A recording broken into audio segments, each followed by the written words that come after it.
इस वीडियो को देखने और सुनने वालों को मोहम्मद मुनीब आरिफ का सलाम। पीएसएल खत्म हुई तो उसके बाद ऐसा अजीब स्केड्यूल बदला। मतलब अगर वीडियो करने भी लगते थे तो कोई काम, मतलब इस तरह की मसरूफियात जारी थी। बट अब कल से हमारी शुरू होने जा रही है पाकिस्तान वर्सेस बांग्लादेश सीरीज, तो उसका प्रीव्यू तो मस्ट होना चाहिए था। और उसके साथ साथ कुछ जो टॉपिक्स मैंने पिछले 2 दिन में कवर्स करने थे उन पर भी थोड़ी थोड़ी तफसीलन बात कर लेंगे। हम बात करेंगे बाबर आजम को कप्तानी की ऑफर हुई है, उस पर मैं ये नहीं कहूंगा कि आया एक्सेप्ट करनी चाहिए नहीं करनी चाहिए, मैं अपना ओपिनियन रखूंगा। उसके बाद ऑस्ट्रेलिया के साथ हमारी सीरीज अनाउंस हो गई है, ओडीआई सीरीज, उसमें क्या सीन है क्या चीज है उस पर तफसीलन बात करेंगे। साथ एंड पर हम कर लेंगे पाकिस्तान वर्सेस बांग्लादेश का प्रीव्यू। सबसे पहले अगर मैं बात करूं कि बाबर आजम को एक अच्छे टूर्नामेंट की कप्तानी के बाद, यानी कि पेशावर ज़ल्मी को जितवाने के बाद टी20 पाकिस्तान टी20 टीम की कप्तानी की ऑफर हुई है, तो देखें ये सबसे पहले माइंडसेट ही गलत है कि हम एक चलती टीम को, चलता कप्तान था सलमान अली आगा, सबसे पहले हमने उसको अपनी लीग में किसी टीम में एज अ कैप्टन देखा ही नहीं। चलो जी नहीं देखा, वो उसके लिए भी था कि चलो काफी टाइम से हैक्टिक क्रिकेट चल रही थी तो थोड़ा सा फ्री हो लेता, एज अ प्लेयर खेल लेता, पहली चीज।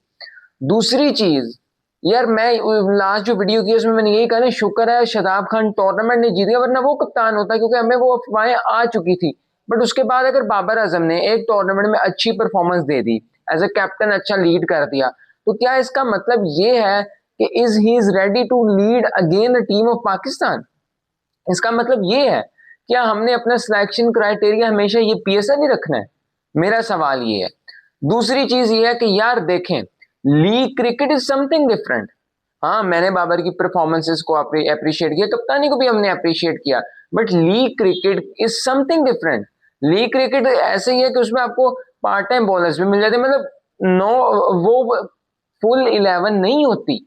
वो हर, मतलब अगर आप इंटरनेशनल क्रिकेट खेलते हैं तो हर टीम ने अगर ए टीम लेकर आए तो अपने टॉप 11 खिलाए होते हैं, जबकि लीग क्रिकेट में नॉर्मल प्लेयर्स भी होते हैं। तो ऐसे है, तो आप कैसे एक लीग क्रिकेट के कप्तान, जीते कप्तान को टी20 कप्तान में लगा सकते हैं? हाँ, ये चीज है कि आप कप्तानी का माइंडसेट चेक करें तो बाबर ने अच्छी कप्तानी की है, बट उसके पीछे बाबर को फ्री हैंड दिया गया। उसके पीछे वो जो उनके कोच थे पिशावर जल्मी के, उन्होंने उसको कहा कि भाई तुम अपनी नेचुरल क्रिकेट खेलो। ये तो नहीं उसको कहा ना कि भाई ये आपका रोल है, 4 नंबर पर आपने खेलना है, ये वो करना है। बट मैं ये चाहता ही नहीं, मतलब मैं ये बात ही नहीं करता कि ये वो करो या अपनी नेचुरल गेम खेलो। बट मैं इस वक्त बाबर से को ये कहना चाहूंगा, बाबर आजम को, कि भाई देखो, आपकी फॉर्म इंशाल्लाह वापस आने जा रही है, आपको पाकिस्तान को बड़े मैचेस जितवाने हैं, आपको दोबारा से जो आप पे धब्बे लग रहे थे वो हटवाने हैं। तो अगर आप ये सब चाहते हैं ना, तो प्लीज एज अ प्लेयर खेलते रहे, एज अ कप्तान प्रेशर होता है, और ऊपर से इंटरनेशनल गेम। हम आगा जी अच्छी लीड कर रहे हैं, ठीक है, कुछ आ जाते हैं, मसले आ जाते हैं, बट मेरा ख्याल है टी20 और ओडीआई के कप्तान आगा होने चाहिए। शहीन भी मुझे नहीं कहीं समझ आता। हाँ, आप अगर बाबर को ये कहें कि आप वाइस कप्तान बन जाए या एज अ सीनियर भी आप मशवरे देते रहे तो वो ठीक है, बट एज अ कैप्टन, वो भी अगेन तीसरी दफा कप्तानी, मेरा नहीं ख्याल कि बाबर अगर डिजर्व भी करते तो लेनी चाहिए कप्तानी। एज अ प्लेयर खेलते रहे, अपनी नेचुरल पर, अपने बेसिक्स पर काम करते रहे, ये आपके लिए ज्यादा बेटर है। ये मेरा एक ओपिनियन था। अच्छा, दूसरी चीज, ऑस्ट्रेलिया सीरीज अनाउंस हो चुकी है। स्केड्यूल कुछ यूं है कि ईद के बाद 30 मई को रावलपिंडी में पहला ओडीआई खेला जाएगा, जो कि सैटरडे के दिन होगा, मतलब कि छुट्टी वाले दिन होगा। दूसरा खेला जाएगा 2 जून को, ट्यूसडे को, वर्किंग डे है। तीसरा खेला जाएगा 4 जून को, जो कि वर्किंग डे है। अच्छा, इतलात के मुताबिक, एक मिनट, ये सारे मैचेस खेले जाएंगे, 2 आखिरी खेले जाएंगे गद्दाफी में और 1 खेला जाएगा रावलपिंडी में। इतलात के मुताबिक गर्मी की वजह से मैचेस हैं जो आमतौर पर ओडीआई का टाइम होता है 3 या ढाई 3 बजे पाकिस्तान में, बट गर्मी के वजह से 4 बजे शाम को खेला जाएगा, जब गर्मी अपने नीचे, मतलब नीचे हो रही होगी, मौसम थोड़ा ठंडा होना शुरू हो जाएगा। ठीक है, बात समझ आती है, गर्मी बहुत है, पाकिस्तानियों के लिए भी बड़ा मुश्किल है, शायकीन के लिए मुश्किल होगा, और वो तो फिर ऑजेज आ रहे हैं तो वो तो उनके लिए मुश्किल होगा। ये चीज एक समझ में आती है, बट इसके साथ साथ एक और चीज है कि खबरें ये हैं कि Australia is not going to send their A team. उनका फोकस इस टाइम, उनकी जो उन्होंने अपने ए प्लेयर्स है ना, या मेन प्लेयर्स हैं, पैट कमिंस वगैरह, उनको कहा कि आप आईपीएल में उन दिनों में प्लेऑफ्स का ध्यान दें, आप ओडीआई क्रिकेट पाकिस्तान के हम बी टीम भेज देंगे। ठीक है, ऑस्ट्रेलिया बी टीम अच्छी होती है, मतलब हमें वो भी फाइट देकर जाएंगे, आप टेंशन मत लें। बट यार क्या हम ये डिजर्व करते हैं? तो इसका जवाब है जी, हम डिजर्व करते हैं। आप पूछें क्यों करते हैं? हम क्यों करते हैं? हम इसलिए डिजर्व करते हैं कि भाई हमने अपनी क्रिकेट का बेड़ा गर्क खुद किया। हमने डे बाय डे ऊपर जाने के बजाय डे बाय डे नीचे किया। हाँ, मैनेजमेंट में भी बहुत सारी गलतियां हैं, बट एक बात है कि आपको एज अ प्लेयर या एज अ टीम, मैनेजमेंट ने तो नहीं आपको इज्जत दिलवा के देनी ना। आपको इज्जत ही मिलनी तब है जब आपने अच्छी क्रिकेट खेली होगी, आपने चैंपियन ट्रॉफी अच्छी खेली होती, आपने वर्ल्ड कप अच्छा खेला होता, आपने ऑस्ट्रेलिया को ऑस्ट्रेलिया में हराया होता, या किसी भी बड़ी टीम को एक अच्छे मुकाबले के बाद हराया होता। आप तो इधर नीदरलैंड के साथ फंस जाते हैं, ये बात सच है। अब बांग्लादेश गए, बांग्लादेश में भी आप फंसे। तो बात ये है कि अगर आप अपनी अच्छी पीक क्रिकेट खेल रहे होते हैं ना, तो फिर आपके पास ऑस्ट्रेलिया आपको 5 मैचेस की भी ऑफर देता, टेस्ट मैच अगर होते, और ओडीआई के लिए भी वो आपके साथ सीरियस होकर खेलते। अब मसला ऑस्ट्रेलिया का नहीं है, मसला ये है कि भाई हमारी ओडीआई की वर्ल्ड कप की तैयारी के लिए हमारे पास टाइम बहुत कम है। हमारे पास टाइम अगर मतलब साल है, और साल में हमने अभी एक ट्राई नेशन सीरीज इंग्लैंड और श्रीलंका के साथ प्लान है, और एक न्यूजीलैंड के साथ मैंने आपको खबर दी थी, वो कंफर्म नहीं है कि जून या इस जुलाई में हो जाए। बट क्या हम लोग मतलब इस तरह अगर बी टीम आएगी तो हम अगर सपोज कर लें ऑस्ट्रेलिया की तो मुकाबला हो जाएगा, बट क्या हम वर्ल्ड कप के लिए तैयार हो पाएंगे? हमारे जहन में खुद एक खलल रहेगा, यार जीते थे सी, लेकिन वो थी बी टीम। तो फिर इस तरह तो हम अपने माइंड को ही नहीं तैयार कर पाएंगे, और माजरत के साथ ये हमने खुद अपने आप को एज अ टीम हमने अपने आप को डे बाय डे नीचे लेके गए हैं। हाँ, बांग्लादेश के साथ हमारी सीरीज स्टार्ट हो रही है, एक वक्त था कि हम बांग्लादेश पे कहते थे यार ये तो पता नहीं हारन लिए टीम बनाई है, और अफगानिस्तान का भी ऐसे ही था। बट आज हकीकतन देखा जाए तो वो दोनों टीमें, यहां तक मैं ये भी बात कहूँ, जिम्बाब्वे ने भी वर्ल्ड कप में हमसे अच्छी फाइट की हुई है, इंडिया को कितनी फाइट दी थी। तो वो लोग हमसे बहुत ऊपर जा रहे हैं और हम डे बाय डे नीचे जा रहे हैं। इसका रीजन एज अ प्लेयर भी हमारे प्लेयर्स सही नहीं खेल रहे, एक बॉन्ड नहीं अच्छा बन रहा। लेकिन एक रीजन ये भी सही बात है कि हमारी सिलेक्शन ऑन मेरिट नहीं हो रही। अभी अभी मैं प्रीव्यू की तरफ जब बढ़ूंगा तो जब मैं स्क्वाड पढ़ूंगा दोबारा से, एक दफा मैं शेयर कर चुका हूं, तो आप खुद ही जान जाएंगे कि भाई क्या ये मेरिट पर है, या जो आपने बांग्लादेश सीरीज में टीम भेजी थी वो मेरिट पर थी। मतलब अजीब काम है।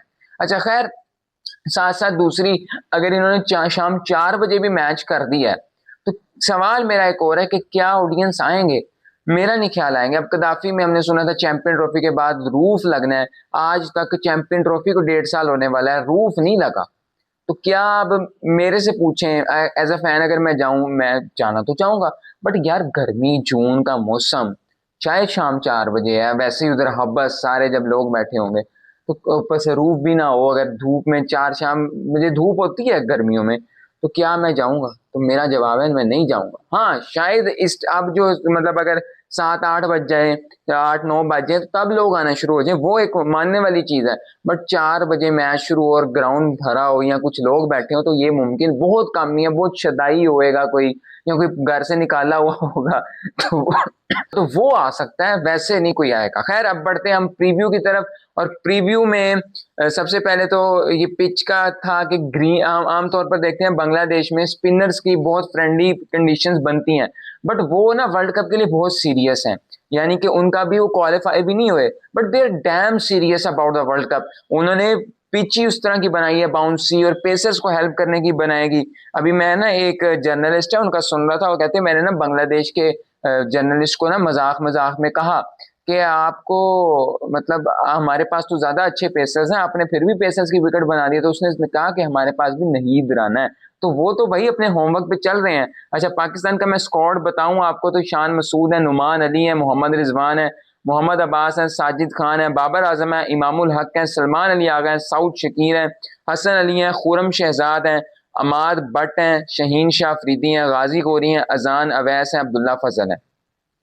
अच्छा जो इसके साथ साथ मैं बांग्लादेश का भी स्क्वाड एक दफा पढ़ दूं, फिर पाकिस्तान का जरा थोड़ी सी बातचीत कर लेते हैं। मुशफिकुर रहीम है, ताजुल इस्लाम है, तास्किन अहमद है, मोमिनुल हक है, लिटन दास है, नजमुल हसन शांटो कप्तान है, मेहदी हसन मेराज, उसके बाद शादमान इस्लाम, शौरफ अल इस्लाम, एबॉट हुसैन, नईम हसन, अमीटे हसन, तंजीद हसन, महमूदुल हसन जोए और नहीद राना। तो ये है इनका स्क्वाड। अब पाकिस्तान के स्क्वाड पे हम नजर दौड़ाते हैं ना, मैं पहले भी ये बात कर चुका हूं कि you can say it is on merit, but I can say it is below the original merit. ठीक है, ये मेरिट होगा, बट जो एक मेरिट बन सकता था ना, अब मुझे नहीं पता कि मोहम्मद हरेरा परफॉर्मेंस करता है लड़का, और आज 2 मैच दिए उसे बाहर कर दिया। रोहेल नजीर काफी अरसे से, सैफी भाई कप्तान होते थे तब भी हम देखते थे कि रोहेल नजीर साथ होता था, लेकिन आज सैफी भाई चले हेड कोच बन गए, लेकिन रोहेल नजीर का जब मौका आने वाला है रिजी भाई के साथ, उसने as a second wicket keeper जाना है, वो डिजर्व करता है। तो हम क्या देखते हैं कि वो ऐसे बाहर हो जाता है। ये क्या तरीका है? हम खुद ही टीम बनाने नहीं जा रहे। और अगर बांग्लादेश इनको टफ टाइम तो देगा, लेकिन अगर ये बांग्लादेश से हार भी जाते हैं तो आई विल नॉट सरप्राइज, क्योंकि यार ये एक, अब देखें पीएसएल खत्म हुई है ना, कोई प्रैक्टिस मैच ना कुछ, फौरन गए हैं बांग्लादेश, 2 दिन सेशंस किए हैं। आज वाला पता नहीं जो शाम को था, उससे पहले दोपहर, मतलब सेशन वाइज किया कि आज हम इस टाइम कर लेते हैं, जिस टाइम कर लेते हैं, जिस टाइम कर लेते हैं, क्योंकि तीनों सेशंस की हमारी प्रैक्टिस हो जाएगी। तो वो तो ठीक एक चीज है, बट मेरा ख्याल है कि एकदम अपने आप को, बॉडी को अडेप्ट करना बड़ा मुश्किल होता है कि T20 क्रिकेट तेज क्रिकेट, आज थोड़ा स्लो क्रिकेट, मतलब हमारा, हम शायद टेस्ट मैच को, तो टेस्ट क्रिकेट को हमने वैसे सीरियस लेना छोड़ दिया ना, और ये सारी नालायकी हमारी अपनी है। अब बांग्लादेश की तरफ अगर हम देखें तो उनके पास तो नहीद राना ही अकेला खा पी जाएगा, और पाकिस्तान की तरफ मुझे नहीं समझ आती कि शहीन शाह का एज अ पेसर, और वो भी टेस्ट क्रिकेट में कोई स्कोप रह गया इन पाकिस्तान टीम। आप देख सकते हैं हमें कितने पीएसएल में लड़के मिल गए। हाँ, ये अब फिर बात आ जाएगी कि क्या हमारा क्राइटेरिया फिर पीएसएल सिलेक्शन है, तो अगर है तो फिर है। और अब ये देखेंगे तो बॉलर्स ने तो परफॉर्म किया है, और अब बॉलर्स के लिए था विकेट में जरूर मदद मिलती थी, बट हमने देखा कि मोहम्मद अली ने परफॉर्म किया, जिसको मैं कहता हूं कि वो सीजनल बॉलर है, बट उसने अच्छा परफॉर्मेंस की। उसके बाद खुरम शहजाद 1-2 मैच खेले, लेकिन बॉलिंग उसकी आप देख रहे थे, अच्छी बॉल कर रहा था। इसी तरह और भी लड़कियां यार, वो मोहम्मद बासित अली है, वो अंडररेटेड गया, लेकिन उसने कोई 6 मैचों में 6 इनिंग्स में 10 विकेटें भी हासिल कर ली। तो हमने, मतलब हमने फ्यूचर की तरफ नहीं देख रहे, हम रह के शहीन नु पालो, रऊफ नु पालो, एनू पालो, ओनू पालो, ये वाला सीन चल रहा है। हुनैन शाह उस लड़के को, मुझे नहीं लगता उसको नसीम शाह की के एक भाई खेल रहा है तो शायद दूसरे को चांस ना दिया जाए, बट हुनैन शाह डिजर्व करता है। उबैद शाह ने बड़ी अच्छी बॉलिंग की है, शायद दोनों नसीम शाह से ज्यादा टैलेंटेड भी हो सकते हैं साबित। बैटर्स की तरफ बढ़े तो अब्दुल्ला फजल, अब अब्दुल्ला फजल ठीक है, परफॉर्मेंस करता आ रहा, 189 की एवरेज है नेशनल T20 में, लेकिन हमने पीएसएल में देखा कि वो एज एन ओपनर नहीं खेला, मिडिल ऑर्डर में खेला। ये मुझे चीज नहीं समझ आई। अगर मेरा ख्याल है वो एज एन ओपनर खेलता तो ज्यादा अच्छा परफॉर्म कर सकता है, उसके साथ अजान, अवैस, ये सारे लड़के, गाजी, गोरी, ठीक है, लेकिन लड़के इनसे भी ज्यादा अच्छे परफॉर्मेंस, जब साथ बेग भी है और भी हैं, तो उनको चांस देना बनता था, ना कि ये इनको इनको अभी थोड़ा वेट करवाना चाहिए था। खैर, अभी मुझे दें इजाजत, मिलता हूं कल के डे 1 के रिव्यू में आपके साथ। अभी दें इजाजत, ये मानो।